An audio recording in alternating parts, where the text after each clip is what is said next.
পৃথিবীতে 3টা মসজিদ সবচাইতে শ্রেষ্ঠ মসজিদ। কয়টা? আওয়াজ করে বলেন না।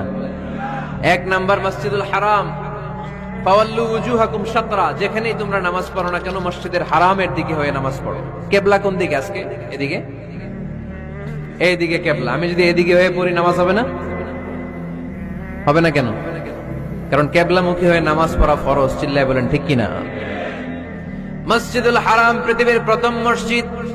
ওখানে একটা ঘর আছে, ঘরটার নাম হলো কাবা। ইন্না আউওয়ালা বাইতিন উদিআ লিন-নাসি লাল্লাযী বিবাক্কাতা মুবারাকা। এই পৃথিবীর প্রথম ঘর, যেই ঘরটা স্থাপিত হয়েছে বাক্কা শহরে। বাক্কা মক্কার আগের নাম, এখন শহরের নাম মক্কা। আগে নাম ছিল কি? সবাই বলেন, কি নাম ছিল? বাক্কা। এটা পৃথিবীর আদি ঘর। সব নবীদের পরশধন্য পদধূলিতে এই জায়গাটা বরকতময় হয়েছে। এটা এমন ঘর যেই ঘরের চারদিকে 1 রাকাত নামাজ পড়লে 1 লক্ষ রাকাতের সওয়াব পাওয়া যায়। হজ উমরা করেছেন কে কে দেখি? হজ উমরা করেছেন আপনারা না? মাশাআল্লাহ। আমরা যারা করতে পারি নাই, আল্লাহ তাদেরকেও তৌফিক দাও। আমরা যেন এই কাবা ঘরে যে প্রাণ ভরে সালাত আদায় করতে পারি, আল্লাহ তৌফিক দান করো। আমরা যেন মসজিদে নববীতে যে প্রাণ ভরে সালাত করতে পারি, তৌফিক দান করো।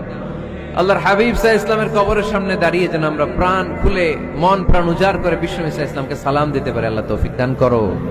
এই কাবা ঘরকে কেন্দ্র করে প্রতিদিন 100টা রহমত নাজিল হয়। আওয়াজ করে বলেন, কয়টা? আল্লাহর হাবিব বললেন প্রতিদিন, প্রতিনিয়ত 100টা রহমত নাজিল হতেই থাকে।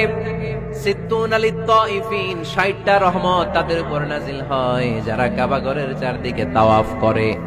40 লিল মুসাল্লিন, বাকি 40টা নাজিল হয় যারা কাবা ঘরের পাশে নামাজ পড়ে। 20 লিন নাযিরিনা ইলাল কাবা, বাকি 20টা রহমত প্রতিনিয়ত নাজিল হয় যারা তাওয়াফ করে না, সালাত আদায় করে না, শুধু কাবার গিলাফের দিকে তাকিয়ে থাকে। কাবার দিকে তাকায় থাকলেই সওয়াব। সুবহানাল্লাহ পড়েন। 1 রাকাতে কয় লক্ষ রাকাতের সওয়াব? এজন্য আল্লাহর হাবিব সাল্লাল্লাহু আলাইহি ওয়াসাল্লাম বলেছেন, লা তুশাদ্দুর রিহাল ইল্লা ইলা সালাসাতি মাসাজিদা। স্পেশাল ভার্চু এন্ড রিওয়ার্ড, বিশেষ সওয়াবের নিয়তে পৃথিবীর এই 3টা জায়গা ছাড়া কোথাও নিয়ত করে ভ্রমণ করা